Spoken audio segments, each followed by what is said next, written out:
When winter hit during World War II, heat was not something soldiers or civilians could rely on. Fuel lines collapsed, stoves were confiscated or destroyed, and fires were often forbidden because smoke revealed positions or attracted bombings. In cities under blackout, and at the front under constant threat, people survived cold nights without burning a single stick of wood.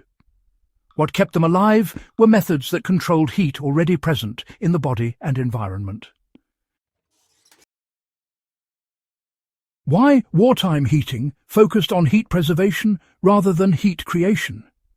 The first reality of World War II survival was that creating heat was risky, visible, and unreliable.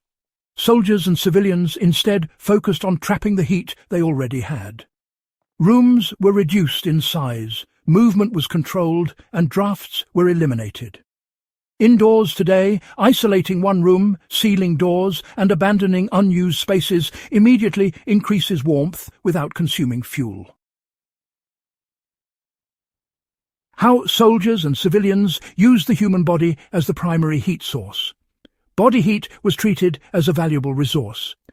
People slept closer together, aligned side by side, reducing exposed surface area.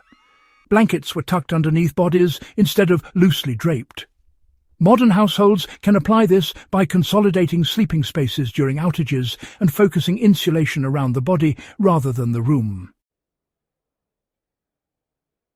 Why floor insulation mattered more than wall insulation in cold conditions. Cold floors drained heat relentlessly. During the war, people layered newspapers, rugs, straw, clothing or cardboard beneath beds and seating areas. Indoors today, stacking blankets, mattresses or even clothing on the floor prevents heat loss into concrete or tile and dramatically improves warmth. Well, draft control really became the most powerful heating tool available back then. Drafts, they destroyed warmth a lot faster than cold air alone ever could. During the war, civilians would seal up door gaps with cloth, paper or even rolled fabric. Windows, too, were covered with layered materials just to trap air and keep the chill out. These days, it's actually quite similar. People use towels under doors, seal up vents, and hang layered curtains to recreate that same effect almost instantly. So, why did layered clothing end up replacing heating devices entirely? Well, without any fuel, folks had to dress strategically, that's for sure. Core insulation, you see, mattered more than keeping your hands or feet warm, and dry layers were always prioritized over thick ones. Wearing several thin layers indoors, especially around the torso, actually reduces heat loss much more effectively than just one heavy garment. It's a simple idea, but it made all the difference. Now, let's talk about moisture control and how it directly affected warmth. Moisture, believe it or not, stole heat incredibly fast. Instead of drying wet clothing by the fire, people would dry them near their bodies. They rotated garments and did their best to avoid sweating. Indoors, controlling condensation, changing out of damp clothes and keeping your feet dry preserves heat far better than just raising the room temperature. It's a bit counterintuitive, but it really worked. Well, you see, during the war, people often heated objects rather than entire spaces.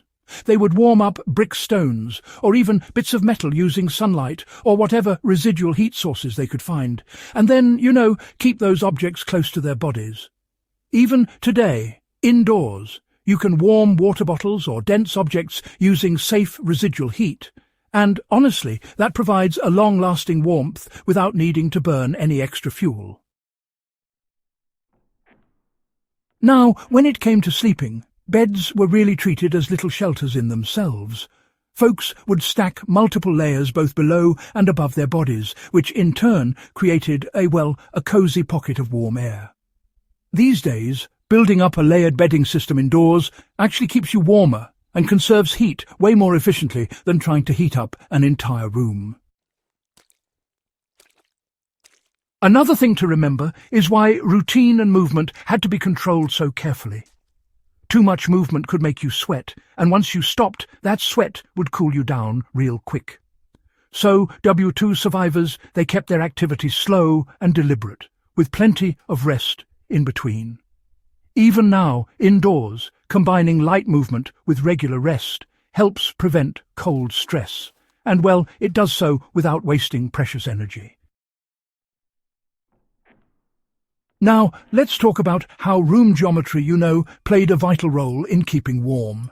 People would gather together in smaller rooms with lower ceilings, often choosing interior spaces.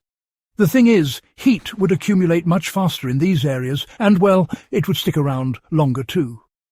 So, indoors, opting for the smallest livable room during an outage could honestly make a dramatic difference in retaining warmth. You see, psychological discipline mattered just as much as if not more than any physical technique. The cold would often defeat people mentally before it ever did physically. Those who kept to routines, maintained order, and, importantly, avoided panic, managed to conserve both energy and heat. This sort of mindset, believe it or not, is still absolutely critical during modern emergencies, especially when systems fail without warning.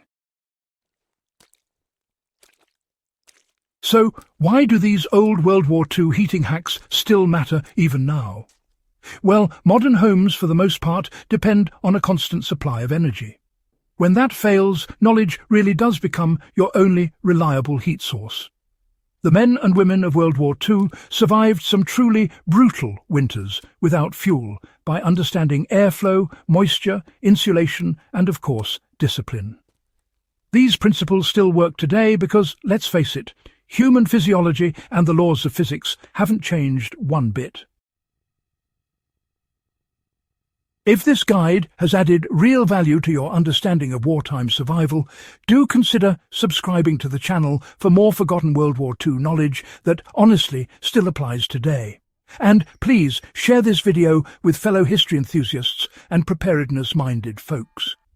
These lessons were learned the hard way, and they remain relevant for anyone who truly takes survival seriously.